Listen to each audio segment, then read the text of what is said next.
are live. What's up? What's up? Hi, hello, everyone. Hope you are well. I'll just show this a couple of times. If you're here, uh, like, subscribe. If you're listening, I pulled up a thing that also says review and comments. So covering all the bases. And if you watch it, go download us on a podcasting app. Also, subscribe, leave a 5-star review, leave a comment. We appreciate all that stuff. I'm Crook Chocolate. I'm here with the show, bro. Sharpie Charlie. How's it going? Man, it's great, bro. How Happy that New Year. game go? First live Happy New stream of Year. the new year. First lit stream of the new year, I should say. Not the live stream. We did that earlier today, which we'll talk about sadly. But yeah, man, things are good. Alabama disappointed me, but that's life. You can't win them all. As I learned today. So, but I'm happy to be here. It's gonna get lit. It's gonna have a good time. Got some great Go Big guests. Ten. I Go guess Big whatever. Ten. Go Big Ten. Whatever. uh, so have you heard of this nonsense that's going on with Gabon, the African country, shortly after their horrendous run in the AFCON? Yeah, that's where Pierre-Emerick Aubameyang plays, I believe. Correct. That is very correct, and easy to say he shit his bed. He didn't even show up for the third match. He claimed that he was injured, and he got like approval to leave. Mm-hmm. So that was interesting. Also, Bruno Ukulele at Manga was banned. So just straight up banned 2 players from ever playing on for their country and disbanded the team. Like that's absolutely insane. The country's just like, nope, you can't even represent us anymore. It's kind of interesting because it's like it doesn't matter because there's no like it's done, right? Like the tournament's over, the World Cup is already qualified for, right? You didn't make it's saying like we're going on a recess, but you're already going to do that anyway. It's just dramatic. It's a lot of drama, and sadly, it goes along with the ethos of AFCON tournament where anything can happen, good or bad, on pitch, off pitch. But yeah, they love the drama. That's hilarious. That's hilarious. And I feel like this is probably something that happens all the time. Countries create intention, but I don't know. It just is always it's surprising. I guess I don't know how often it is, but let's bring our guests all on. Represent our USL uh, homie. Shout out Union Omaha. We got Braedon. We have Manchester City representation. Shout out SoCal. You can hear the vibes just exuding off of him when he talks. Give it up for Alan Milledge. And Hey you know, yo, hey What yo, up? Great, Mike. yeah, chilling. he was like, Looks I'm a like the little busy. I'll Midwest. get to you when I can get to you. Yeah, well, it's raining here in California, but I think Crunky just mentioned that it's a snow and ice storm out Midwest. So you just gotta count your blessings, really. Yeah, it's just always very low temperatures. And our last guest, shout out to ESPN. He's over there doing his thing. He's busy just traveling too. I mean, I feel like when you get into ESPN, I mean, he did it anyway. Shout out to Paraguay. Like, why am I burying the league? Shout out Paraguay. Paraguay. It's good to have him back. Roberto Rojas. If my internet will work. Roberto Rojas. He's coming, y'all. Roberto Rojas He's is coming. here. He's coming. There it. Yo. There he is. There he is, the man, the myth, the legend.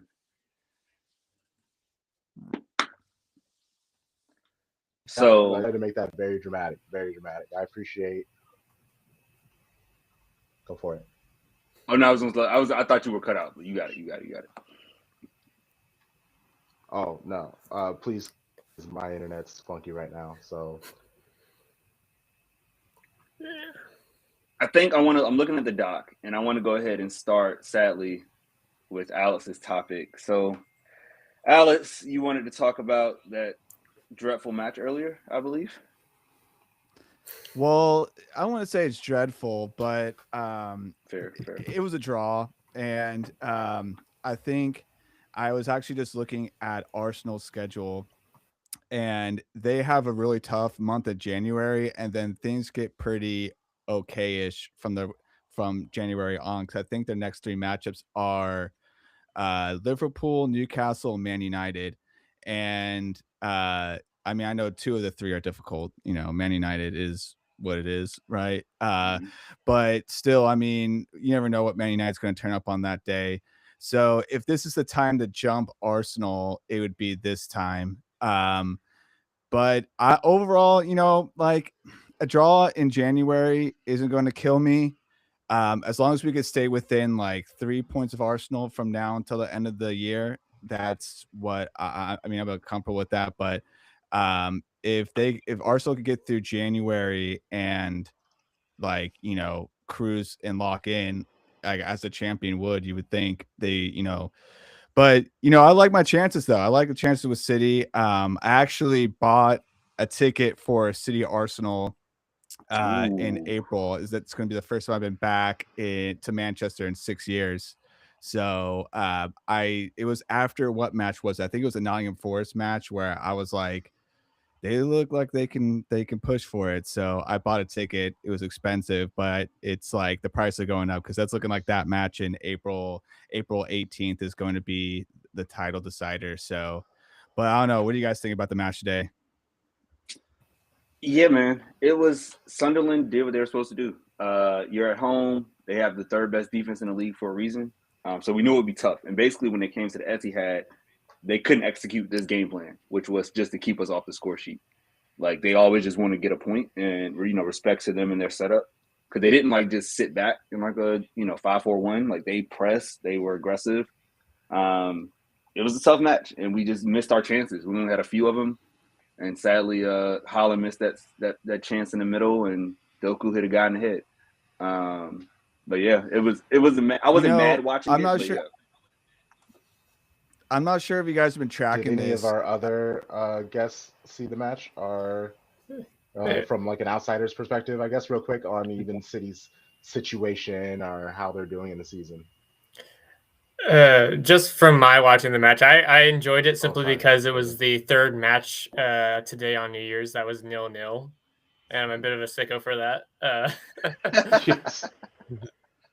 Yeah, I uh, did see that. it was an entertaining draw. I'm going to say that right away. I have no true animosity towards City, but at this point, I don't really care who wins the Premier League anymore.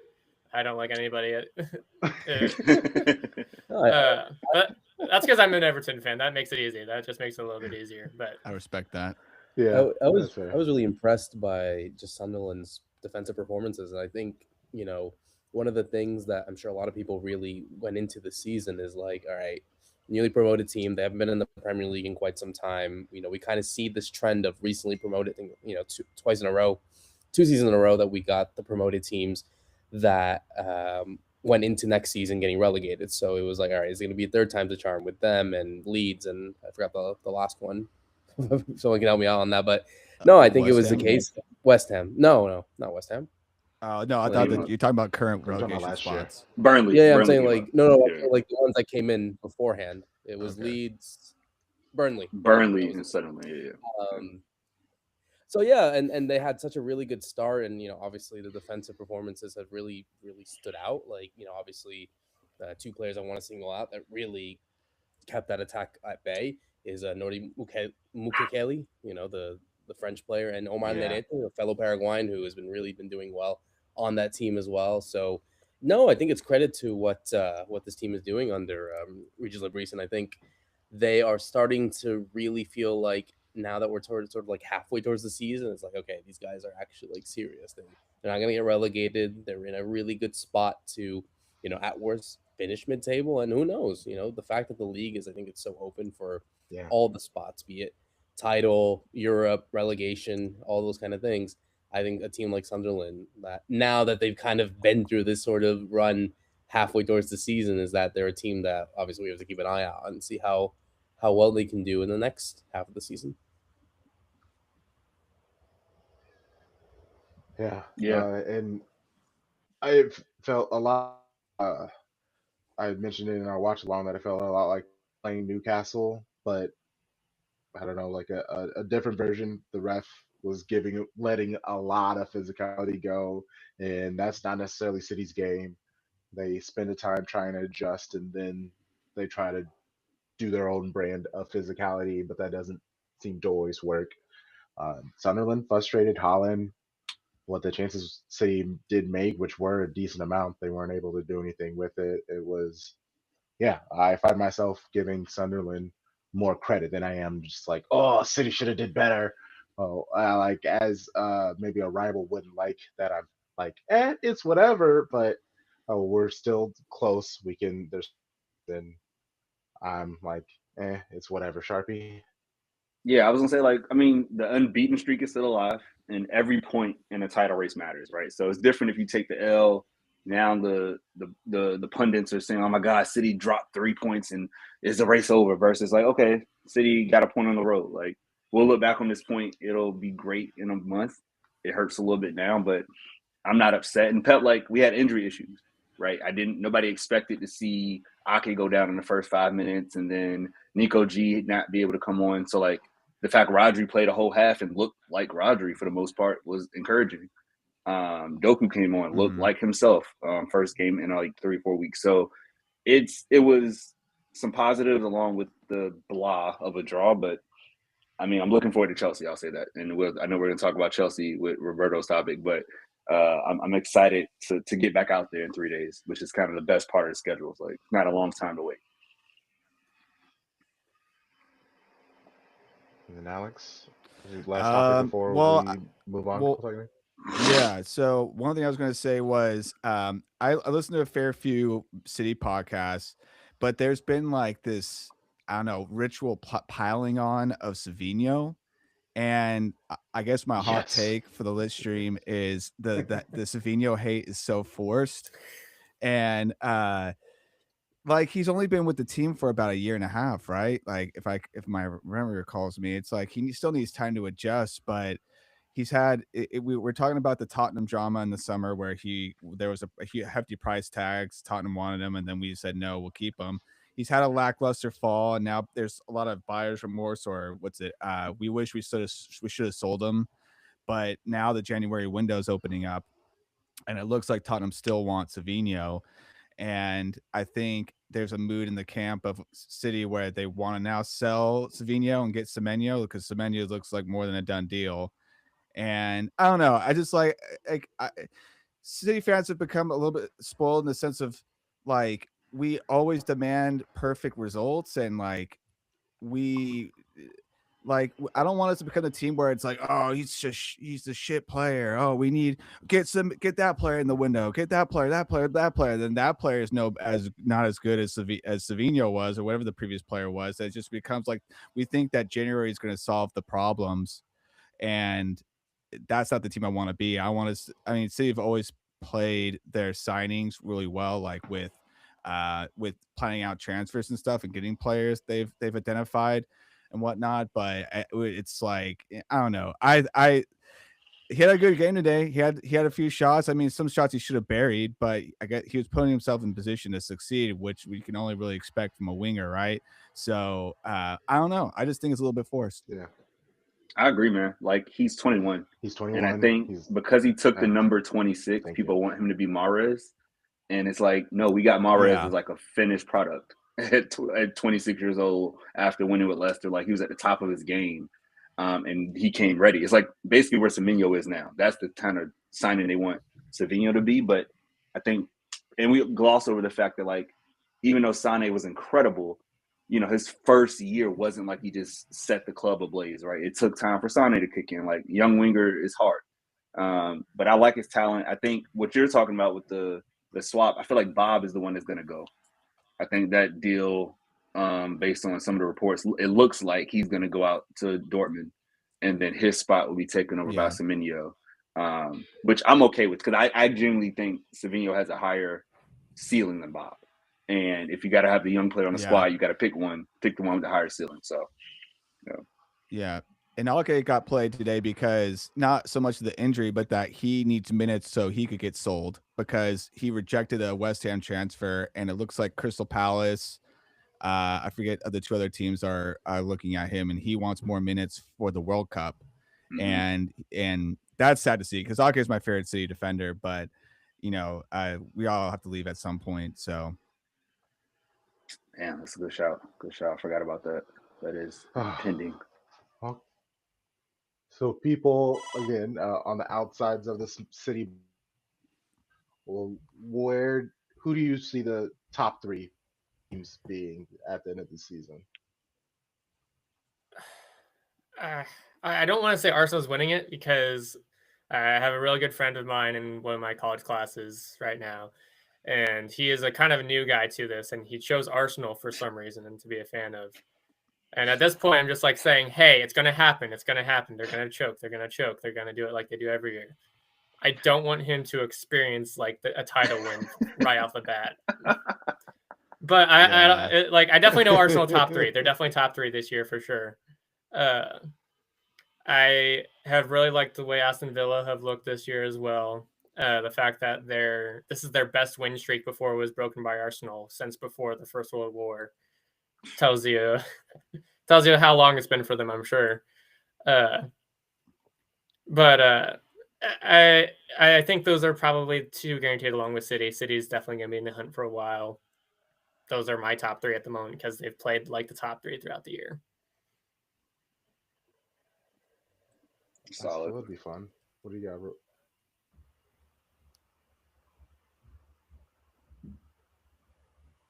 Roberto, who you got top 3, man? Yeah, I mean, I think Arsenal's still going to be in there. I think they've kind of really gotten them in that position to be in the spot to really compete. And the last few seasons demonstrated that they aren't a fluke. I think City will always be there. I think they demonstrated that, and I think and then it's X for number 3. I mean, it could be one of Villa. It could be one of even Chelsea if they get in there. Liverpool, you can't back them out, even if they had really such a slow start. But no, man, I think Villa are going to be in that spot. I think the consistency that they've kind of had under Emery has just been something to really be, respected of. I think they definitely have demonstrated that. So I think those 3, as we talk right now on January 1st, I think they are the ones that feel as if though they're going to compete for it. But I think it will come in. It won't be a matter of time until that sort of Villa sort of hype. Similar to what an Arsenal bottle could be. I think similar to a Villa bottle could also happen to them sooner than not, just because of the entire quality that Arsenal and Man City possess in comparison to them.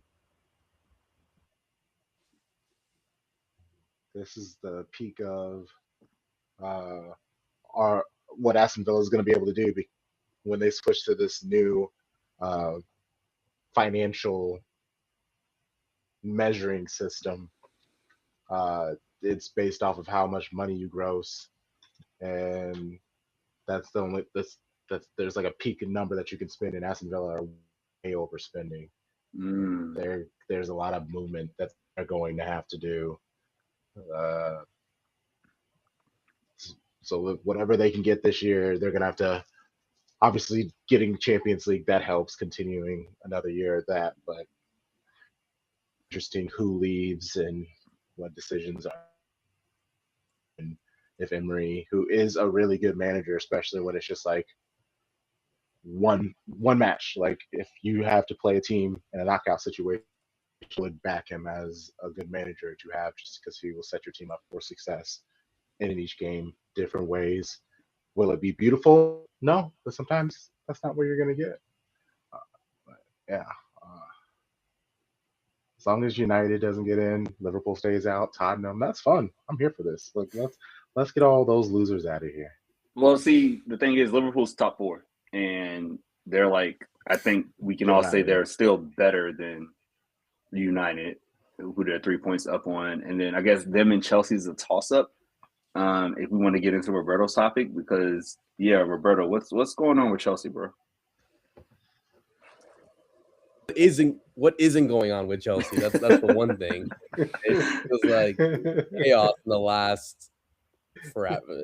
Well, if we want to go really back, last 22 years, what is going on with Chelsea? Honestly, No, I mean, yeah. it just feels so weird. Like, obviously here at ESPN, we always like to talk about everything going on. We always like to keep tabs. And, I talk to my colleagues, I talk to my coworkers. I'm like, what's going on? And everyone's talking about, oh, yeah, Maresca, he's on thin ice, something happened. And I think to myself, I'm like, wait, what's going on? Like, I know he had that statement about how it was the worst 48 hours of his tenure there after a win against Everton, mind you. So I'm thinking to myself, okay, maybe it's overblown. Maybe something's going on. And yeah, it's been a slow end, I guess you would say, to December. But it's like they're still in contention to obviously qualify for the Champions League, which was their objective from the get-go. I don't think the team is good enough to go for the Premier League like Arsenal or Man City are, or in this case Liverpool beforehand. But that isn't to say that they aren't a talented squad to go further and compete. Obviously, they're doing well in the Champions League. They're going to qualify to the next round. They beat Barcelona on a really good night a couple of weeks ago. They're in the EFL. They're in the Carabao Cup semifinals. They got to play Arsenal, which it's a derby. Anything can happen. And they got the FA Cup in a couple of weeks. So in theory, they're on course for everything that's going on. And then everything that we saw with Maresca in the last, ever since the Bournemouth result, just completely changed it all. And yeah, he becomes the first manager fired. Imagine that I'm sure it was the first ever firing of 2026 on any sort of job. Like, congrats, Maresca. You have that responsibility. You have that title, I guess, to be fired on the day. But it's like, I don't know. I feel like the club, and I'm curious to see what you guys think, because obviously Maresca is someone that also was part of the City sort of coaching staff in a way before he went to Leicester and obviously at Chelsea and all that. I just feel as if though he was put in a position set up to fail, basically, because I think he kind of understood what he was trying to do, and he did that when he won those trophies, and he was able to get this team working well. Obviously, winning the Club World Cup and the Conference League is a big deal, but it's almost as if Chelsea are kind of like, okay, great, but we need to do more than just that, and I think that's where the power struggle came. It's like Maresca wanted more control of his team to do well, to compete. There has been those beef about, medical advice and what to take and what not to take, and, obviously taking authority. And I think Chelsea, at least in this ownership, and that's kind of like where this sort of divide is between the fan base and everyone else involved, is like, they don't know what they want. And I don't think the ownership, I don't think the players, I don't think the coach, there's no identity, basically. And it's crazy to think that just a couple months ago they were winning the Club World Cup, and Maresca was winning manager of the month, the Premier League, and now they're back to square one, like a seventh manager since Bowley and company took charge in 22. It's like, what are they doing? What are they trying to achieve? And yeah, I'll just leave that around the floor for you guys to talk. It just feels weird, like all of this going on. That's fair. Sure. Yeah, Sharpie. I mean, private equity ruins something else. Like it's sad to say, but like that's what Clear Lake is, right? Like it's that simple. They get their hands on it and they mess up this thing that clearly have been working. They have all the money, but then the way they spend it, they started out not having football people in power. You're talking about Bowley starting on making trades, and they good football people, and then those people let go of talent, and then they bring in kids that aren't as good as the people they let go. Like it's baffling. I will say, like 37 days ago, Chelsea beat Barcelona 3-0. And in 37 days, they now lost their manager. They had a couple of losses in the Premier League, nothing crazy. Like the 3-1 the Leeds happened. They just lost this Villa match, drew against Bournemouth, but like they're still top four. It's not like they like fell off a cliff. So it's very immature, I feel like. And I think Maresca knew what was coming, as in like this team isn't going to be better, so I might as well raise hell and get out. So credit to him. Like he can get out before everything hits the floor. Like he's smart. Yeah, I think him getting leaving with his head held high, if we were to believe that he did quit instead of getting fired, at least you got to respect that. I think it's obviously up for debate on like how the team has been performing, but ultimately he got the results that they're getting. Like, you know, they're still in the position. Whether or not that was sustainable, obviously we'll never know because he left. But it just feels like weird, man. Like I don't like this sort of thing. You know, we've seen managers getting fired in the middle of the season when things go badly. You know, we always go back to Amarin and Man United. You think like, oh, all these bad performances, when is he going to get fired? And he's the one still alive. But at least the ownership, you know, Ineos, they kept faith with him because they know there is a project. But it's like, okay, why don't you do the same for these guys? For you know, what Bowley and Luco and all those guys are trying to do. What are they trying to achieve? You know, and I'm sure you see the rumors of Ronsignor coming in from Strasbourg. Like another, like you're really gonna put in another guy that credit to him, he's doing well in France and he's had his track record at Hull and whatnot, but he's not ready for that job. He's just gonna make it worse. Like he's gonna burn out, Hmm. similar to what happened to Potter, similar to what happened to Pochettino. Now with Maresca, it just feels like this sort of company, this sort of like idea is just like they just want a bunch of yes man to be like, all right, do this, and then we'll take charge of everything else. But then it's Yeah. like no manager in the world is going to want that. They want that control because there's egos and there's all this kind of stuff. They want to get it for themselves, but no. I guess the manager, the whole ownership sort of feel like you said, Charlie. I think it is that sort of sense of like very corporate and very dull, and it's like that is not the way it works in English soccer, at least.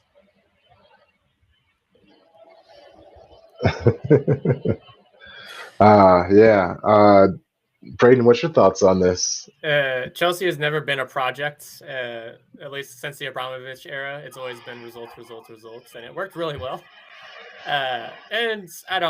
And I Yeah. can't say it's like the whole structural thing of soccer. No club is ever going to be the same once you have something very core to it leave. It's like United with Ferguson. Is anyone going to be Ferguson with United again? Probably not. It's kind of impossible to replace a manager like that. It's kind of impossible to replicate an ownership like Abramovich for Chelsea. Uh, I and I say this too is because my mother's a huge Chelsea fan for the women's team. At least it's kind of hard to watch because like she wants them to do well, but also she can't exactly root for the way things are being run. So yeah. Hmm. Abramovich would send military teams to go handle business if your family was kidnapped. Like he was down for his players. That is how you get loyalty and respect. And also, they owe you a lot if you do something like that. So you better play good football. I'm just saying. Oh, it's very interesting to see how Blue Co is handling everything. Uh, I guess I don't know how you feel about Chelsea and Alex with this whole Enzo leaving, reportedly going to be coming to City. I hate the idea because he might be a good manager, but he quickly jumped ship on Leicester City. He You went back on know, his word. Uh, so like I think it's a rule of Premier League fans. I don't think it's a rule, but you don't want to see other top six teams be successful, right? Like I'm not like going to give advice to a Chelsea fan about how to that's run fair. their team, right? Like in fact, this whole chaos situation, That's let's run it. You know what I mean? Put John Terry in as manager. You know what I mean? Like you fair. think that scumbag is going to make that team better? No, but it's going to tank them. And I'm like, hell yeah, one less team to worry about. You know what I mean? Let's just like maximal chaos for all the other teams, right? Besides City, the question is this lining up for a move to City? The thing is with Pep, like you just don't know if he's going to stay or go at this point because he's made some comments where it's like maybe I do want to stay forever. You know what I mean? And I don't want to get into his personal life because it sounds like he divorced and then made amends with his wife, and it sounds like the Yeah, deal they is this did. is your last Yeah. season. This is your last season, and so Pep is honoring that. But he's even made some like sort of like, oh, well, maybe I do want to stay. So I don't know. I forget who's the short list for City. I know there's two other managers in the running. I think Cesc Fabregas is a potential. I'd rather Yeah. have him. or I forget the other name, but Enzo Maresca, like, I don't know. Yeah, I'd rather have company before anyone else. You know what I mean? Like, but he's doing so well with Bayern, so but maybe that's like 5 to 10 years away when we have company finally as manager. So, but no, I don't like Enzo Maresca as manager of City. God, Yeah, keep I'm with Enzo away you. from this club, please, please, please. Yeah. Let's go. Roberto, how many players from Paraguay are in the Premier League right now? Right now, Do you know? God, Yeah. let's see. Omar Lerete at Sunderland. Is it where like it's growing? It is growing, yeah. No, I think there's 4 currently Yeah. on their team. So there's Omar Lerete, as we mentioned, who was the starting center back at Sunderland. Diego Gomez at Brighton, who played at Inter Miami. He's the top goal scorer for them in all competitions, not in the Premier League, but in all competitions. He was the one that scored 4 goals one time against I forgot who it was, Barnsley. Yep. You got Diego Leon, who's the starting, not starting, but he's one of the young left backs at Man United. And then there's Enzo Gonzalez, who hasn't played yet, but he's at Wolves. He's on the bench. He's there. He's just chilling. That's something. You gotta count. You gotta count that. He's getting a check. He's getting a check. He counts. But honestly, yeah, bro. If you're getting paid, like I always see his the best way to see because obviously I know some of these guys, and they also know people in the circle. But like as soon as I see them posting on you think it's something so simple, but it's them posting like a game day sort of hype of them, the game that they're gonna play, and the times of the games in England or in Paraguay or wherever. And that's the best confirmation that you can have. It's all right, he's gonna be on the squad, but we don't even know he's gonna play. But it's hey, that's something. So as Charlie said, yeah, he's getting paid. Gotta get that. So yeah, man. No, it's looking good before the World Cup. I actually just realized this is the first time I've been here since Paraguay got announced to the World Cup against the U.S. Yeah. World Cup draw. That's gonna be How you feel about that me, matchup? You like your chances? Oh man, gonna nick a 3 points still. You got 7 months, man. Well, 6 months now. A lot could happen, man. Knock on wood, someone can injure their ACL and be like, right, it's gonna swing it that way or this way. So, no, I'm not. I'm shutting myself out for now. It's too early, man. I'm sorry. That's smart. I like that. That's fair. Oh man. Yeah, how is the World Cup, the fact that it is looming this summer, feeling for the entire panel? Braedon, we'll start with you. Like obviously the draw, which showed a lot of, it hinted at what we could be experiencing at the ugly, the confusing, the depressing, the but also the World Cup. It's this spectacular world event that brings everyone together. I don't know. Like at the end of the day, it's to be excited, but there are plenty of reasons to be sad. Yeah. I don't know. The men's team is always a little sore spot for me because I don't really feel much pride for them anymore. And not the fact that I dislike it or anything. I'm still going to watch it. I'm still going to enjoy it because it's the World Cup. You can't hate it. But I feel like it's kind of like the point where all right, we kind of know what we can do now. Maybe we can get out of this group. We'll be pretty happy with it. But after that, and also it's the fact that it's a new format. It's a completely new format. Is it? It's round of 32 automatically, so it's not just the round of 16 qualifying. So we don't know who we're really going to be playing otherwise on the first round of the knockouts if we make it. And oh god, it's a long way away. I don't want to think about it right now. It's not really my favorite thing to think about unless it's right here, right now. Because this is just the one. That's exactly the way I think, man. Everyone's talking about it and all that. When I went to Paraguay last week, I was thinking, all right, yeah, World Cup fever, the first time in 16 years. I'm sure it's gonna be hype, and no one was talking about it. I mean, it was mentioned that that we had the chats and stuff, but it was that was it. Because I think, like you said, we're still 6 months away. A lot can change from an organizational point of view, from a team point of view, everything. It's so up in the air, basically. Alex, how you feeling about the World in Cup? California, that Yeah. You know, Los Angeles got shafted so hard on the results. There's like no good games in the group stage besides like USA Paraguay. USA's first and last game are at SoFi. Like the prices itself like doesn't even make it worth it. And I think it's going to be similar to how the Club World Cup worked, that like they were really expensive and then like the day before tickets dropped to like a reasonable level, and it looks like the only game that might be reasonable to go to is like Iran, New Zealand, or like Belgium, Iran. It's like if those are going to be kind of expensive, you know what I mean? And SoFi is really like a sectioned off stadium. Like you don't have all access to the stadium. You only have access to your section. And so like the worst section, category 4, is like in the corners. And so you're way the hell up watching this game, and you're watching like two teams that are that won't even be in it, you know what I mean? And I am kind of like weighing England, Croatia, and Dallas the first game, because even though I'm American, I support England, and I want to see them play in the World Cup. And England, Croatia in the first round is going to be a good game, first game as well. So it depends on how much tickets drop.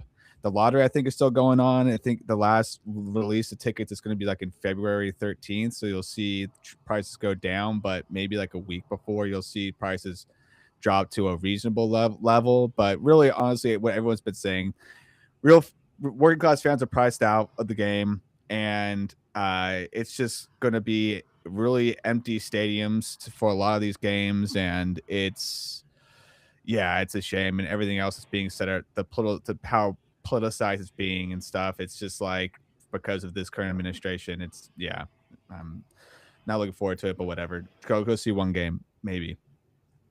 Yeah, that's what I wanted to pick up on was the administration. Like once the election day happened, or election night, I was like, yeah, World Cup's fucked.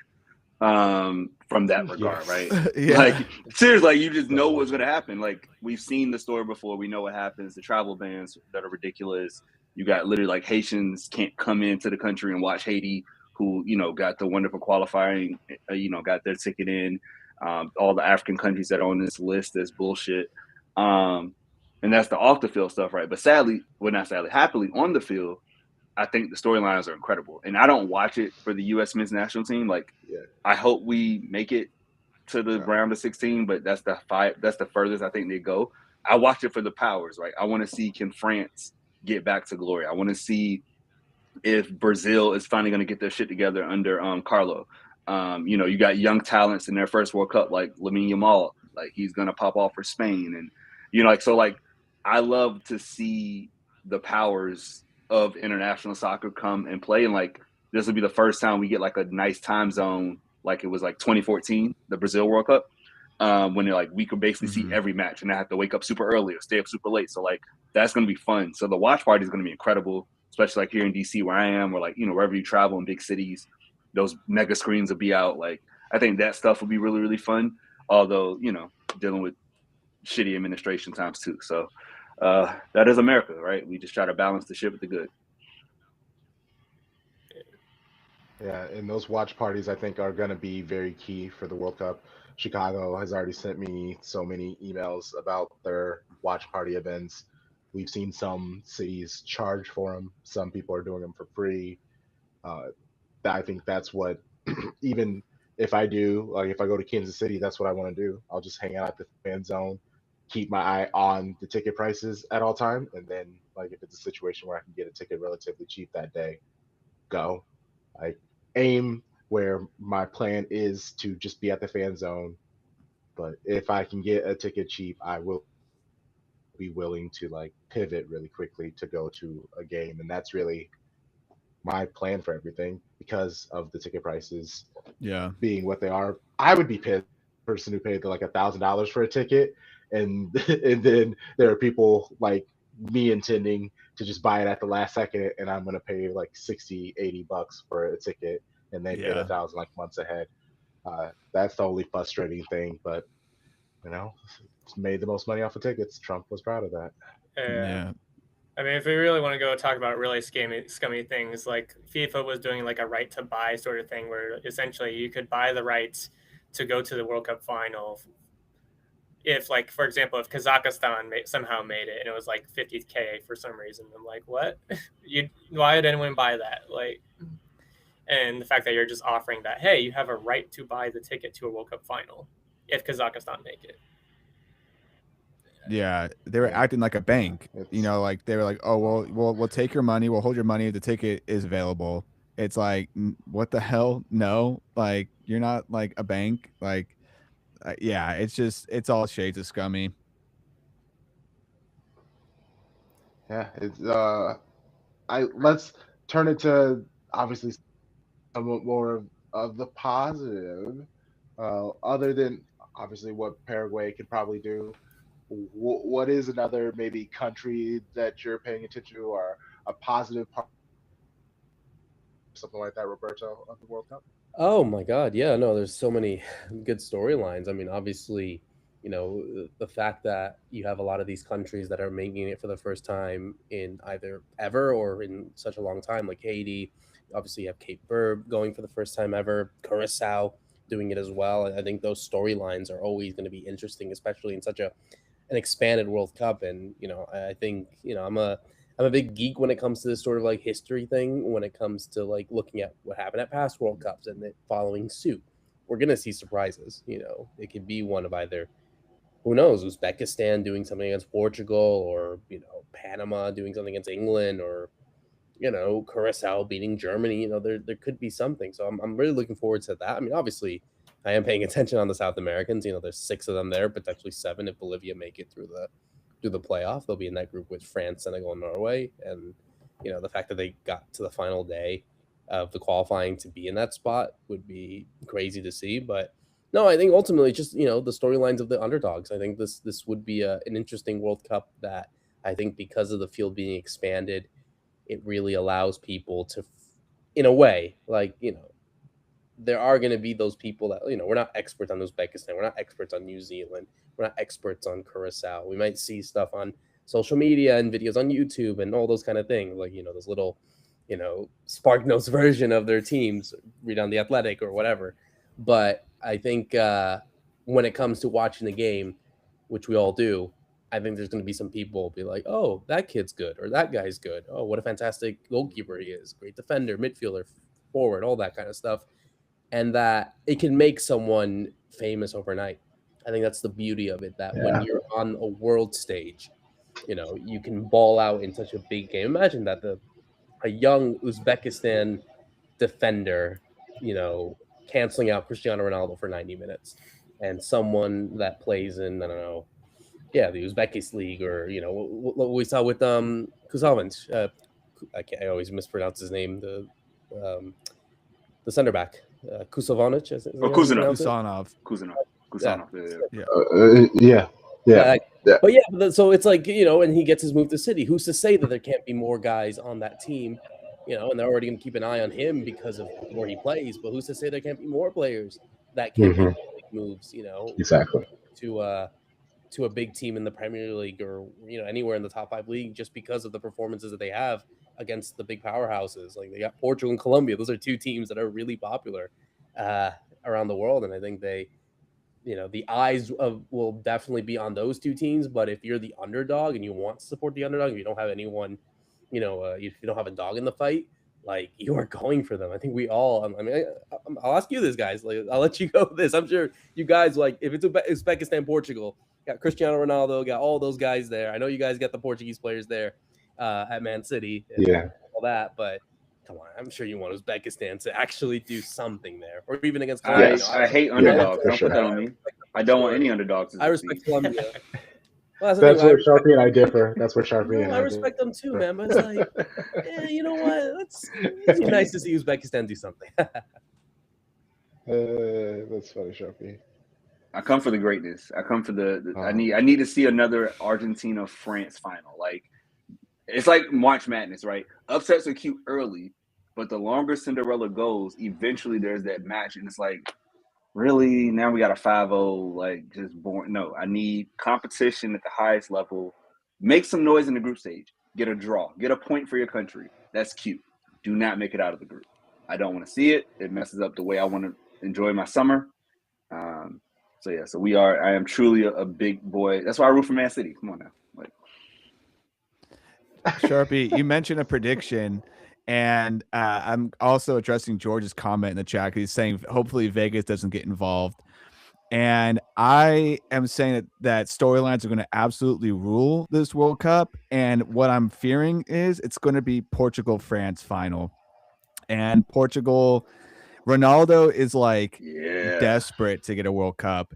He's literally like, I don't even know the word to use. He is like, he cannot go down as little bro to Messi. He wants that World Cup. And he's going to will himself to that World Cup. But this year is different because he does have actually Portugal does have a good team because they're Man City, right? Like Man City's like Silva and a lot of players are playing behind him. Good players are playing behind him finally.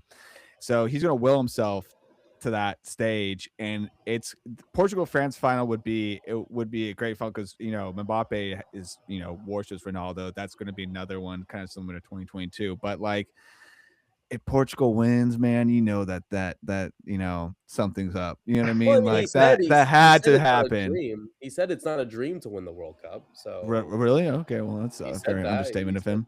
Yeah, he did say that it shouldn't define his legacy. So should well, he really obviously not. I mean, you say that now with this is your last one. Yeah, it's your last one. You can say that. You can say that now. He's protecting himself. It's not even that big of a deal. I've tried what? This is gonna be my like 8th World Cup. I don't know. Who cares? Every time I get there, I get. Yeah, I tried so many times and I fail every single time. Who cares? Who cares? Who cares? Like, that's really one way to. That's a great way to end your career, man. Just say like, all right, I don't care about this. That's like, all right, cool. Like, I'm sure that's not going through your mind. Totally. The one stat I always love about Ronaldo is that he has never scored in a knockout match in the World Cup, which I think is always an interesting one because Portugal's done really well. Like they've always done well in continental competition at the very least, but he's never been like the guy to like score those big goals for some reason. And that for whatever reason, like for example, like it was the 2016 Euros final. He wasn't even on the field, I think, on the final plays there because I think he was injured early on. So maybe he wins it, maybe he doesn't. I'm not gonna be a guy to predict that stuff early on, but either way, I'm sure it's gonna be fun. Before we move off this topic, I want to give a shout out to Senegal and AFCON overall, which is going on, and like there's a couple teams like they're in a group with France and Norway. So you get to see, them go against Holland and Mbappe and literally everybody for France, who is probably the deepest team in the world. You got Ivory Coast in the group going up against Germany and Ecuador. So I think the African nations, Ghana made it. So that could be a future City player in Semenyo if the deal goes through. They might make some noise against England and Croatia and Panama. Obviously the North African teams like Algeria and Morocco. Africa's going to have a lot to say in this World Cup, and I think that's the one underdog I'll root for, like the African team to make it to the round of 16. That's fair. We're gonna move on to Braedon's. USL and the PA, they seem to be having contract. Why is this happening with every single? It seems like every league is beating with the office, the commissioner, the heads of the leagues. What's sports right now? Obviously, we know what's going on in sports. Yeah. But just let us know what's going on at USL 1. So with USL specifically, so there are technically 2 CBAs. League One is technically separate. Theirs was a year later, so next year would be for their CBA. But the current CBA for USL Championship is up officially because it's new year. It's gone. So if players are signing contracts, doing anything, they're not going to be under CBA protections for the union. And of course, the main thing is the fact that they're essentially saying, hey, we set the standards last time with the previous CBA. Now we want a little bit extra guarantees because right now there's no guarantees for healthcare. They don't have to have that in contracts. The guarantees for like housing, other stipends, for example, they're kind of minimal. They can be included within your contracts, but they're not guaranteed either. And then, of course, contract structuring with how they're not paid during the off season And then, of course, changing from just the 1 year plus an option for a second year, trying to extend contracts to maybe a bit more guaranteed years. That's the big stuff right there. That's the main stuff they're fighting for, and sort of kind of raising the floor, not just in the fact that, oh, if you're a bigger player, you get paid a bit more because there's no salary like restrictions or anything like that, but also making sure that anyone below that also doesn't have a situation like, for example, at Loudoun United, there was the Athletic article that broke about them mid-season with the players having to do their own laundry for their own kits, which, if anyone knows about Loudoun, that's where the Spirit played for a while. No one liked it playing out there because it wasn't a great facility. Now they got new ownership. It's definitely a lot better, but at the same time, though, there's a lot to improve on that stuff, and that's what the CBA, at least the next CBA, should be aiming for with the PA. Braedon, are you a Loudoun fan? No, I'm not. I just follow USL a little too closely for most people at this point. Well, because my local team is Orange County Soccer Club. Yeah. I haven't followed them closely within the last year, but the one thing I did hear was the relegation. They voted on relegation, correct? Yes, they voted on relegation, at least the ownership. So moving to kind of 2027, 2028. Yeah, which I don't think is a good move. Initially, I would have probably said it was a good move, but like I think obviously the way American sports teams work, their franchises, and relegating teams could really have dire financial consequences, as we see in England. But that's like kind of the English relegation model. But like I don't know, like especially with like a lot of these clubs, being in not a good financial shape. You know what I mean? Like not having a lot of money to begin with, and also getting swiped up by bigger clubs. Like for instance, the Loyal got swept up by San Diego FC. Like it's just a very fragile state. That league's always going to be in a fragile state. So introducing relegation is not, I don't know, it just wouldn't work. You know what I mean? I think that's what a lot of people are saying, I guess, and I agree with that. But yeah, I mean, the CBA thing is new, and obviously always stay on the side of the workers, like with them and their conditions. But yeah, they deserve to get paid as professional players. Yeah. I mean, the thing is, like, promotion relegation. Asking for. Yeah. I was gonna say what they seem to not be asking for is they don't seem to be asking for much. Like it's, hey, just pay us in off season, let us for years. So we don't have to worry like if every single year am I going to be a football player anymore. Like you said, they're just raising the floor, but it's a very low floor. Like just pay us. Just the fact that we're here and it's not guaranteed that we may get paid. That's awful. And I am aware of how so many teams pop up and disappear and pop up, disappear. Is that in the league to have more like boxes you need to check to create a club? Like maybe there is a reason so many of these club bigger leagues have one main owner, but they have all these like small people in the background to really just help it grow and continue instead of just opening up a club in this random center area. Like let's make a metro version of it and name it somewhere else. So we're representing like Southeast California instead of some random ass city in the area. Or I don't know if that's even possible. Obviously, it's hard to say no to a check. That could also be USL's problem in the first place. Well, I mean, OCSC, they were the Galaxy was trying to poach OCSC with their Galaxy 2 team. They were trying to run politics to kick out OCSC from Championship Stadium in Irvine and have the Galaxy 2 play at that stadium because the Galaxy 2 was in the USL, but then they broke off to be in the next pro, and they were playing politics with the city of Irvine and backroom politics too. And so like, and I was there, like we as fans showed up at the Irvine City Council meeting and pressed them like, we see what you're doing. OCSC goes back to the community more than the Galaxy does. Okay. Galaxy has a stadium, you know what I'm saying? So they can like they can go find a place in LA. This is Orange County and it should stay that way. And we won That's actually. fair.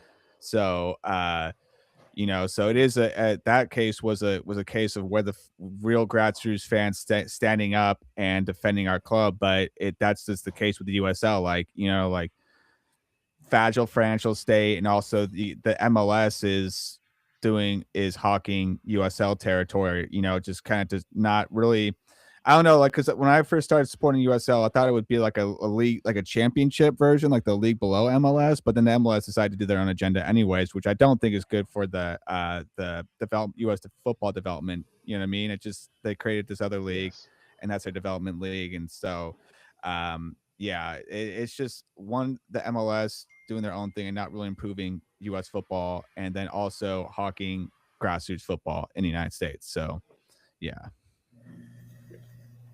Yeah, especially with the whole like promotion relegation, like it's not the idea, it's the fact that at the end of the day, USL just does not have that same support system a lot. Like they're asking for a lot more sometimes, not just the players, but also the ownership. A lot of times they're the hurdles they have to go through compared to a lot of other franchises in MLS would be like completely different. Like Union Omaha, the team I support, Mm. we've had to go through multiple hurdles. We're currently playing at Creighton, which is great D1 soccer facility this year. Really good. Look up Morrison Stadium. But at the same time, it's not our permanent home. That's how it is for a lot of teams. They're oftentimes the only tenants, or they're working with multiple tenants, kind of trying to figure it out. And it's not just for the men's side for USL. There's also the Super League as well, which is the women's league that they have. It's trying to figure it out at the end of the day. It's a brand new league for a lot of these teams, like first year, second year, third year, whatever it may be. And you're just kind of on that knife's edge of, if things go south, it's not really good for us. At the same time, though, a lot of times it's just the owners saying, hey, I want to continue this project. And that's how it is most of the time. If you want to continue the project, you keep it going. And if you want to stop it, you stop it. So, And I want to be into the USL more because there does seem to be more spirit. The MLS, it's just like cookie cutter football. They just try to make it look more pretty and exciting, and the whole Messi mania and everything has helped in ways because it's forced the league to kind of step its game up. I didn't like having shows and the broadcasting style and sponsorship. So it's been accelerated through Messi, but when he leaves, where will it be? Like, I should like NYCFC because they're a part of the city football group, but they're so far away from me. And then Chicago, they're a hot mess, so I can't really. I go to the games to go to the games, but I don't have like a tie to them. And again, I want to try USL, but there's so much chaos. There's the Des Moines Venice is like 3, 4 for me. And I keep telling myself I'm going to go to a game one day to experience it. It's really like a really really good ticket. It's like $90, and that's like you're sitting in the like where the real nice area. Why can I not think of it? But you have your own room. You get like food service, food and drink service. Like $90 for that experience. Obviously, it's a place that holds I think like 2,000 people, 30,000 people. yeah. Like make for that is of you. It's still grassroots. They got a bunch of people from Apple or from Apple's like MLS football show. A lot of them played in the what is it, the U.S. Open Cup. Yep. That was like a fun story because it's like why are these people in Des Moines of all places? So uh, yeah, I want to be able to experience the chaos like that in the USL. Well, And yeah, the chaos is what makes USL fun. Like we what's it, OCSU played LAFC at one point, and that was like an away day. That was fun. I remember we did an away day at Loyal, and it got like really like rowdy, and like our fans, we had to get escorted. We got to get pushed out by a security guard. Like it was like proper English like wardens and stuff pushing us out of the stadium because like it was like It was proper gritty and like swear, like attach yourself to a team. And also like I see a lot of content creators with like doing lower league football like commentary, like they go to the games and like do the stuff like in England too, like you see like them drinking at the games and stuff. It's like, yeah, I think it's lower leagues is like still like very if you pure football. So you know if you want to go out and like have a good time and Yeah. maybe get chaotic, you can go out there, you know. Oh yeah, I can certainly agree with that. As a Union fan, I've been to so many games. We've won multiple league titles, which is always fun. Winning is fun. That's the nice thing about being in Omaha right now. We win. Winning is fun. Winning is Yeah, fun. yeah. But at the same time, though, like with USL as well, it's like there's also very historic teams as well. We've had Richmond Kickers, who are one of the oldest operating professional clubs in the United States. They've won the Open Cup before. Yeah, Charleston Battery, the Menace. I mean, Des Moines Menace. They've been around for over 30 years at this point, and they're just an amateur team that plays in League Two. And more than anything, too, is like for me, it was very much. Well, I don't really have a connection with Kansas City. That's the nearest major like sports hub, if you want to call it that. And I've never been a Kansas City fan of any like sport for anything. And for me, it's like, hey, I get to do an away day in Madison, Wisconsin, drink some beer, drink some Spot Cow, have some fun with everybody there. And of course, Henny Derby. Yep, Henny Derby. Who doesn't like the Henny Derby? Yeah, I need to get to one.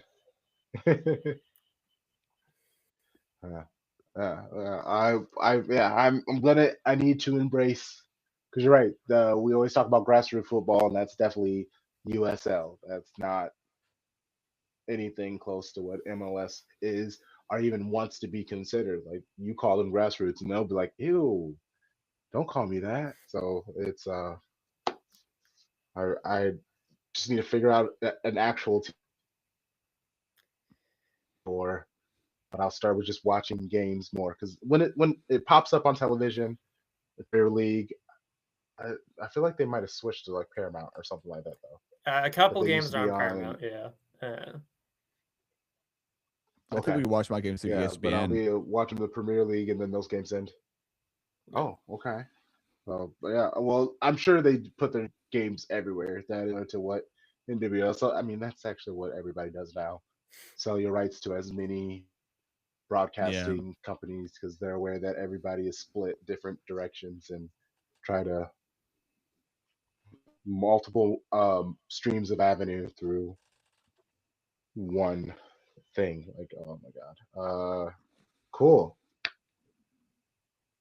I don't have anything else from you guys. Everybody gave one topic, so I was like, I want to dive deeper, and we've also bounced around. I've lost my show, bro, and I'm terrified that my internet is going to turn on me again. So we will end the show this week. Shout out to everybody who has watched. Please like, subscribe, leave a comment if you're watching the replay. If you're doing the audio, we appreciate you.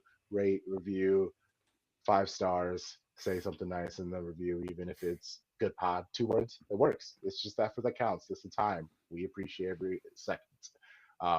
Braedon, then Alex. We'll start with you, Braedon. Let people know where they can find you and the things that you do. Okay, so you can find me on Blue Sky and Instagram at Braejon30, so BRAEJOHN30. For the most part, I do work with Who Gives a Hoot, which is the Union Omaha podcast. But obviously, I'll talk about anything soccer related. I'm an Everton fan in EPL for the most part. And of course, I wouldn't say I'm the biggest Union Omaha fan, but I keep track of all the games I go to. I think I'm at like 86 total matches I've gone to so far. So, okay, I can clip this up and then start a Union Omaha beef, social media beef. Let's be some mess. Alex, what about you? Where can people find you and the things that you do? So you could find me personally at Milledge Songs on Instagram and TikTok. Personally, I'm a musician out here in Los Angeles, and but I also am the co-host of a podcast, city podcast, Hollywood Kickbacks. That's Hollywood Kickbacks official across all social media platforms. And we've been infrequent, but we actually are doing an episode tomorrow at 5 with George Aldapa, formerly of Bit of Banter. and that's going to be a Chelsea Big up, preview big up, show, big up. or the Chelsea game preview show, and it's going to get lit there because it's always fun having George on the podcast, and he's in town. Yes. So do tune in. I'll shoot at the links to everyone, but just want to say appreciate you, Crunk, reaching out, and you're a hardworking guy. You guys see all the content out there, and appreciate being on as usual. Appreciate both of y'all.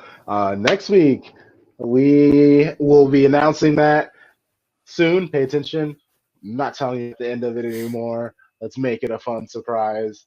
Honestly, even if you get it to this far of the stream, shout out to y'all. Y'all are the real ones. FA Cup, man. FA Cup, man. Sergio Always gonna bring it Aguero, back. you're a real one. We'll miss you. Oh, man. Miss you, dude. But I guess we need to just the reboot. Who is this current club's FA Cup man? No, the one thing I want to say was beef Cherokee. Beef Cherokee. I'll let you sit with that. Beef Cherokee. Crunk. Beef Cherokee. No, that's I love that. That's shout out to Will. That's Will's idea. My love for wrestling and Booker T. He says shucky ducky quack quack, and so I say shirky durky quack quack whenever he does something well. And I also have this quote from Take pleasure and give your pleasure. And he's a Frenchman. He's a Frenchman. He is. It doesn't have to be just in a carnal way. And it's the world. He just wants to give the world pleasure through football, and he wants to take pleasure from others in the world of football. And we need more of that in life, Just take pleasure and give him pleasure. We need one more Rabona at a time. That's how I feel. One unnecessary Rabona pass at a time.